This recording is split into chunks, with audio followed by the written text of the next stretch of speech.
ഏറ്റവും ആദ്യത്തെ പ്രധാന അറിയിപ്പ് സെപ്റ്റംബർ മാസത്തെ ക്ഷേമ പെൻഷൻ വിതരണം നടന്നുകൊണ്ടിരിക്കുകയാണ്. നമ്മളുടെ ബാങ്ക് അക്കൗണ്ടിലേക്കും കൈകളിലേക്കുമെല്ലാം 1600 രൂപയുടെ വിതരണമാണ് ഇപ്പോൾ നടക്കുന്നത്. അതായത് ഈ മാസം ലഭിക്കേണ്ടതായിട്ടുള്ള വിഹിതം. ഇനി അതോടൊപ്പം തന്നെ കുടിശ്ശിക ഉൾപ്പെടെയുള്ള ആനുകൂല്യങ്ങൾ ഒരു ഗഡു മാത്രമാണ് ഇനി കുടിശ്ശിക ഉള്ളത്. അതും വരുന്ന മാസങ്ങളിൽ തന്നെ സർക്കാർ നൽകുമെന്നും അറിയിപ്പ് നൽകിയിട്ടുണ്ട്. ബയോമെട്രിക് മസ്റ്ററിംഗ് പൂർത്തീകരിച്ചവർക്കാണ് ഈ മാസം മുതൽ ധനസഹായം ലഭ്യമാവുക. ആ കാര്യം കൂടി പ്രത്യേകമായിട്ട് ശ്രദ്ധിക്കുക. ഇനി കേന്ദ്ര സർക്കാരിന്റെ പെൻഷൻ വിഹിതം കൂടി ലഭിക്കുന്നവരുണ്ട്.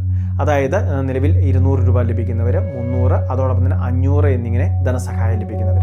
അങ്ങനെ വരുമ്പോൾ കേന്ദ്ര സർക്കാരിന്റെ വിഹിതം കുറച്ചിട്ടായിരിക്കും സംസ്ഥാന സർക്കാരിന്റെ വിഹിതം അവരുടെ അക്കൗണ്ടിൽ ക്രെഡിറ്റ് ആവുക.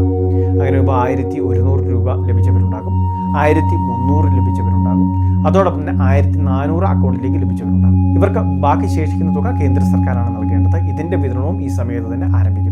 ഒരാഴ്ചക്കുള്ളിൽ തന്നെ ഇത് ബാങ്ക് അക്കൗണ്ടിലേക്ക് ക്രെഡിറ്റ് ആവുന്നതാണ്. ആധാറുമായിട്ട് ലിങ്ക് ചെയ്തിട്ടുള്ള ബാങ്ക് അക്കൗണ്ടിലേക്കായിരിക്കും സഹായം ക്രെഡിറ്റ് ചെയ്യപ്പെടുന്നത്. രണ്ടാമത്തെ മറ്റൊരു പ്രധാനപ്പെട്ട അറിയിപ്പ് PM കിസാൻ സമ്മാൻ നിധിയുടെ 21ാമത്തെ ഇൻസ്റ്റാൾമെന്റ് ഭാഗികമായിട്ട് വിതരണം ആരംഭിച്ചു. 3 സംസ്ഥാനങ്ങളിലാണ് ഇപ്പോൾ വിതരണം ആരംഭിച്ചിട്ടുള്ളത്. പ്രത്യേക അടിയന്തര സാഹചര്യങ്ങൾ പരിഗണിച്ചാണ് ഇപ്പോൾ ഈ വിതരണം നടന്നിട്ടുള്ളത്. ഹിമാചൽ പ്രദേശ്, ഉത്തരാഖണ്ഡ്, പഞ്ചാബ് തുടങ്ങിയ സംസ്ഥാനങ്ങളിലാണ് വിതരണം നടത്തിയിട്ടുള്ളത്. 2000 രൂപയുടെ വിതരണമാണ് ഇപ്പോൾ ആരംഭിച്ചിട്ടുള്ളത്. വരുന്ന മാസങ്ങളോടെ തന്നെ നമുക്ക് ബാക്കി ശേഷിക്കുന്ന കേരളം ഉൾപ്പെടെയുള്ള സംസ്ഥാനങ്ങളിൽ വിതരണം നടക്കുന്നതായിരിക്കും. എന്നാൽ കർഷകർ ഈ ആനുകൂല്യം മുടങ്ങാതെ ലഭിക്കേണ്ടതിന് കർഷക ID എടുക്കുന്നതിന് വേണ്ടി കേന്ദ്ര സർക്കാർ ആവശ്യപ്പെട്ടിരുന്നു.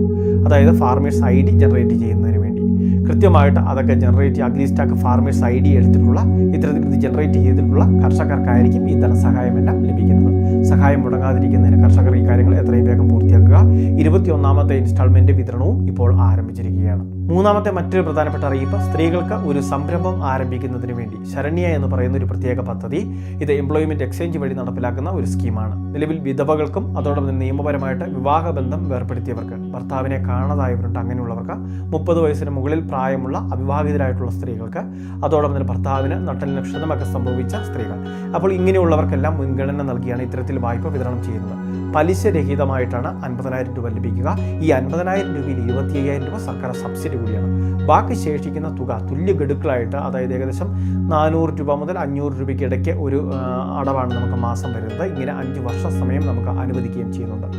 നമ്മളുടെ വീടുകളിലും ഒരു നിർമ്മാണ യൂണിറ്റ്, അത് ഏത് മേഖലയിലും ആയിക്കോട്ടെ, ഉൽപ്പാദന വിതരണ സേവന മേഖലയിൽ ഒരു സംരംഭം ആരംഭിക്കുന്നതിന് വേണ്ടി അതിൽ നിന്ന് വരുമാനം കണ്ടെത്തുന്നതിന് വേണ്ടി സഹായിക്കുക എന്നുള്ളതാണ് ശരണ്യ പദ്ധതിയുടെ ലക്ഷ്യം. നമ്മളുടെ എംപ്ലോയ്മെന്റ് എക്സ്ചേഞ്ചുമായിട്ട് ബന്ധപ്പെട്ടാൽ മതിയാകും. തൊഴിൽ കാർഡ് എടുത്തവർക്കാണ് ഇതിലേക്ക് അപേക്ഷിക്കാൻ സാധിക്കുക. തൊഴിൽ കാർഡ് എടുക്കാത്തവരാണ് എങ്കിൽ വിദ്യാഭ്യാസ യോഗ്യതകൾ, മറ്റ് ഡീറ്റെയിൽസുകൾ, നമ്മുടെ പേഴ്സണൽ ഡീറ്റെയിൽസുകൾ നൽകി തൊഴിൽ കാർഡ് എടുക്കുക. അതിനുശേഷം സ്കീമിലേക്ക് അപേക്ഷകൾ സമർപ്പിക്കാനുള്ള അവസരമുണ്ടായിരിക്കും. വളരെ പ്രധാനപ്പെട്ട 3 അറിയിപ്പുകളാണ് വീഡിയോ വഴി ഷെയർ ചെയ്തത്. ഇതുപോലുള്ള അറിയിപ്പുകൾ തുടർന്നും ലഭിക്കാൻ മറക്കാതെ ചാനൽ സബ്സ്ക്രൈബ് ചെയ്യുക, ഫോളോ ചെയ്യുക.